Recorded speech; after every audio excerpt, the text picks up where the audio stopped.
Bienvenidos a un nuevo episodio del podcast WEC 10 años. Esto es una serie de conversaciones muy interesantes en torno y en el marco al 10º aniversario del World Energy Council. Hoy está con nosotros una invitada especial. Es más, de hecho vamos a seguir esta conversación en inglés dentro de algunos minutos para poder hacerla más fluida. Hoy nos acompaña la secretaria general y CEO del World Energy Council, Angela Wilkinson. Angela, thank you so much for being with us and taking the time.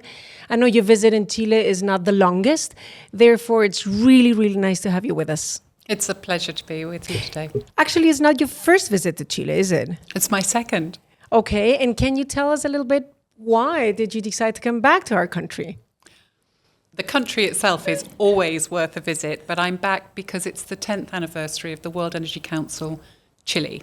So I've come to help celebrate and also to congratulate this initiative. It's 10 years old and it's done phenomenal work over that period. Actually, in that type of work is what we're going to be discussing today, and we hope that you'll be telling us about it. But also, one concept that it's really key is humanizing energy, which is not really easy to understand. But I'd love for you to please explain us what it is, and also how do you see Chile in this landscape of humanizing energy? So humanizing energy is a way of thinking about the fact that what is energy for? It's for people. It's for the needs that people have.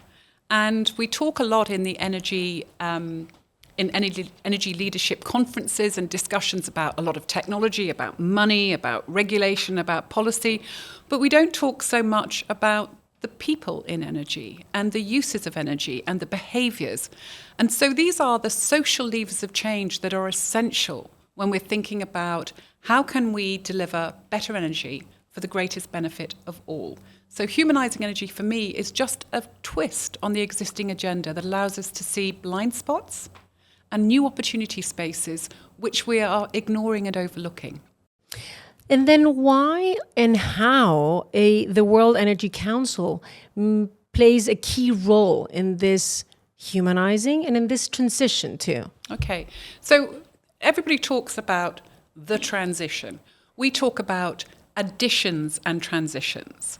What we know is happening in the world is that we are seeing what we might call an electrification supercycle unfolding, an acceleration of electrification around the world, the rise of renewable generation, a lot more supply coming from wind and solar and low carbon sources. But what we don't really talk about is what does this mean for how we use energy, how we behave. What does it mean about the benefits that we're going to get and who's going to get those benefits and how are we going to keep delivering at this speed? So this electrification supercycle is now unfolding in the middle of what we might call geopolitically stormy weather. On the other hand, Mother Nature is also shuffling the planetary deck. I know that in Chile you've had 2 blackouts in the last year. It's got nothing to do with politics. It's got everything to do with Mother Nature.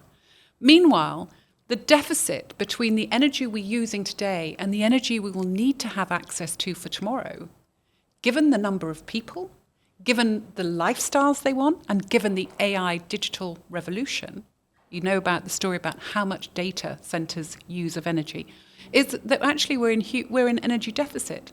So if we really want to tackle the real transitions agenda, it's really vital that we have new voices, new metrics, and we start talking about user centricity, not just how much supply and can we swap out one supply for the next. And then what would you prioritize among those focuses or spotlights that you think is the key in order to get to that evolution, to that change?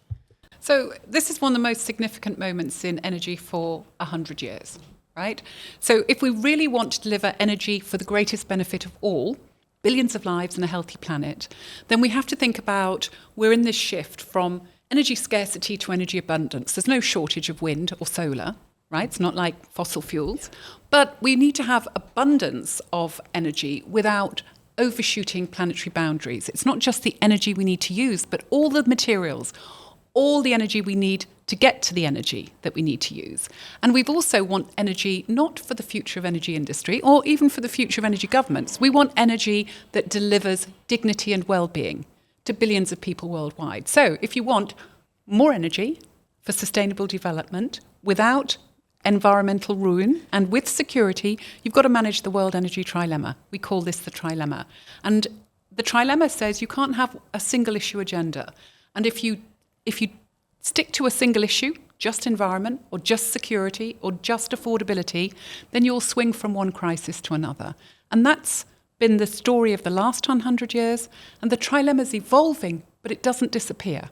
As we go through transition, we have to learn to manage the evolving energy trilemma. And what is the role then of the Council within helping countries to make them go through this trilemma or try to make the most out of it? Okay, so if that's the how-to, then you've got to think about the who with. This brings you back to humanizing energy. Who needs to be at the table when you're managing security, affordability, and sustainability? Well, surely, great. Governments love to talk about security. Businesses love to talk about affordability. And communities and cities need to talk about access and sustainability. So actually, what we have done in the World Energy Council, it's a platform for convening conversations between public and private, between businesses, governments, societies, communities and industries. And that's the most important bit, is we can't work in these silos. We've got to think about how do we bridge those silos, and the best way to do that is not with data. It's by having a conversation and understanding the different perspectives and the frames of stories that are being used in this debate. And this is really hard for the energy industry, which is very technical and very technocratic, to understand that we have to move the conversation from Wall Street and mountain summits into Main Street and households. And then the Council, and taking all those aspects, but also adding the fact that because of climate change, this has an urgency. So you have to add time into the equation. And you've described the Council as active listeners. How can they translate that into actions? Okay, so there is an urgency, right? We're living at this moment where actually many young generations are really fearful about whether there will be a future for them. Well, we haven't had that for decades. But so there's this sense of urgency because we're facing this significantly risky moment. But if we move away just from the urgency, it's also important that we don't prioritize climate over human development and over security and peace. So if we really want to have peace, prosperity, and a healthy planet, then we've got to bring these people together in different ways, and we've got to have different types of conversations, and we've got to have new voices and different metrics. So we believe that women in energy need to be at the table. We believe that future energy leaders, the next generation, needs to be at the table, and we think that innovators need to be at the table. And it's not just ministers and CEOs. Ministers and CEOs can have a lovely conversation, but the practical conversation has to involve a lot more people and a lot more points of information. Actually, going into that, you have described success as thousands of hundreds of small steps, but they don't only need to come from, you said, industries, governments, investors, technology, but from women. How does empowering them in the energy sector contribute, you think, to innovate in energy systems? Okay. So I'm a mature lady. In the 1980s, I got very excited when car manufacturers told me they were going to design cars for women. I thought, wow, this is going to be revolutionary. What sort of car will they produce?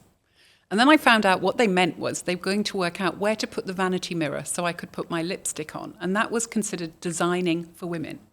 And we're doing exactly the same with energy systems. Half the world's population are women. Women make 70% of the decisions about energy use in the home. but there's less than 20% of them are making decisions about the future of energy systems and what they're going to provide.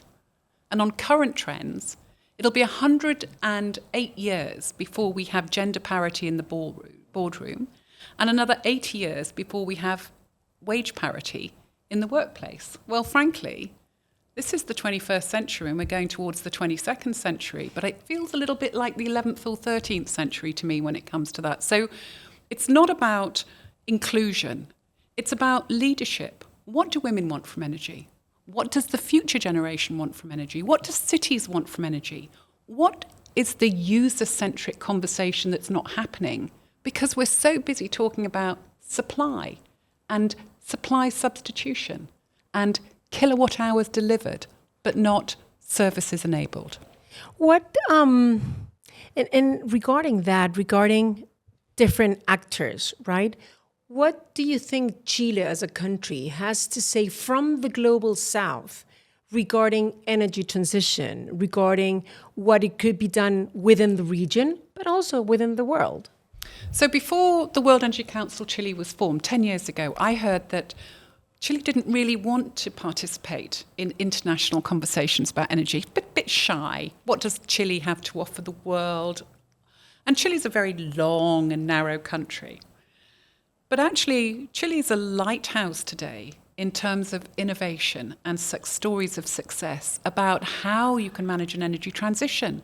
There is so much renewable power potential, so much energy potential in Chile, that now the challenge is how do we store it? How do we distribute it? How do we pay for it? But it's not, we don't have enough of it, right?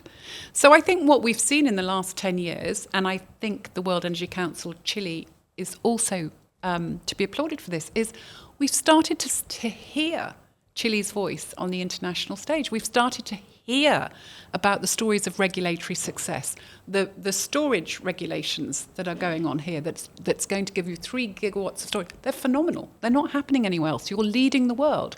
So Chile has come out from the southern cone and become a beacon in energy bright spots.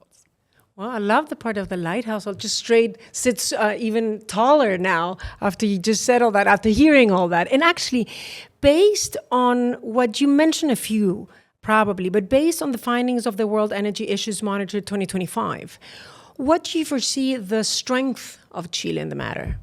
Okay, so we do an annual survey of energy leaders around the world every year. That's what the World Energy Issues Monitor is, and it tells you what's keeping leaders awake at night and busy during the day.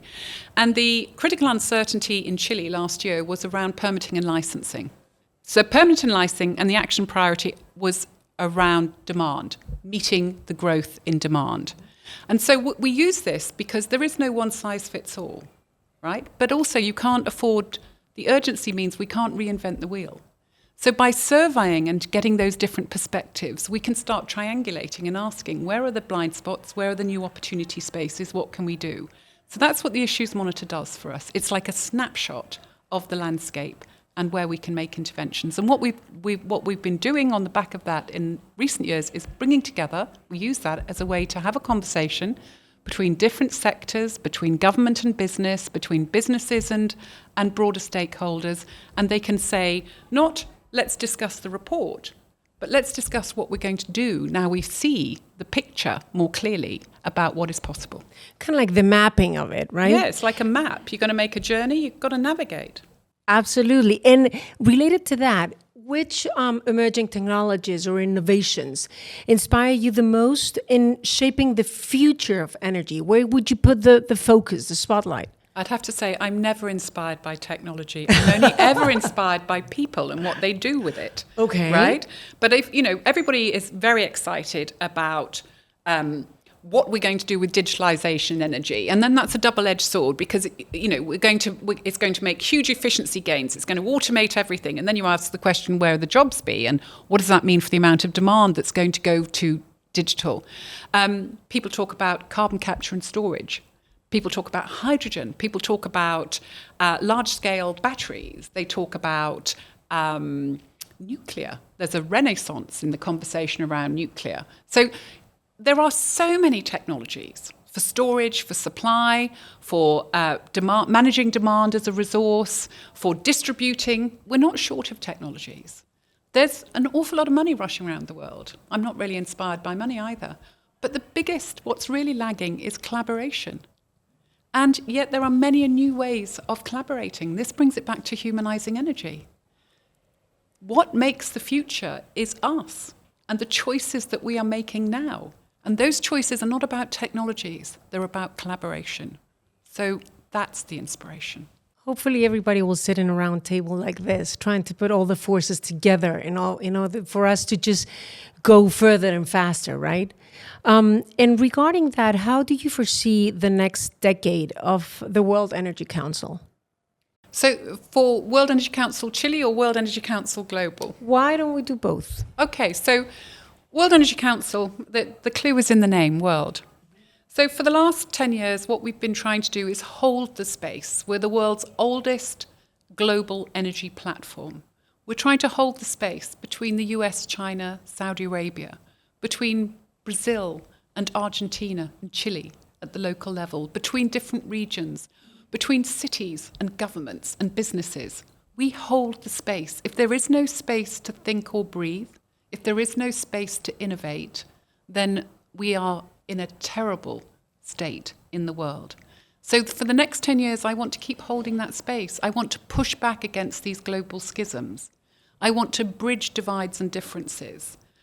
Our job is to deliver energy for the greatest benefit of all. And to do that, we have to listen very carefully. What Africa talks about in energy is different from what Latin America talks about, is different from what the US is talking about. And we've got to listen actively and work out how to join the conversation. Not push it, not pull it, not dictate it or prescribe it, but there are so many solutions. There is so much opportunity to lead with and learn from each other if we create the right table with the right space and with the right culture and the right attitudes. And that's what the World Energy Council globally does. So if that's what we're doing as the World Energy Council Global, then what is World Energy Council Chile? So for me is, if you want to change the world, you've got to think about what are the new seeds that you're going to plant and grow the future, and what's the root system that you're going to grow from. So Chile, for me, is one of our deeply localized roots.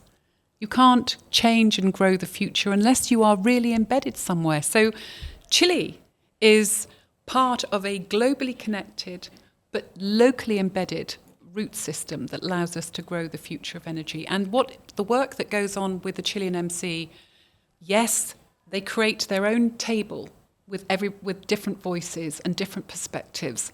They have a phenomenal Women in Energy program.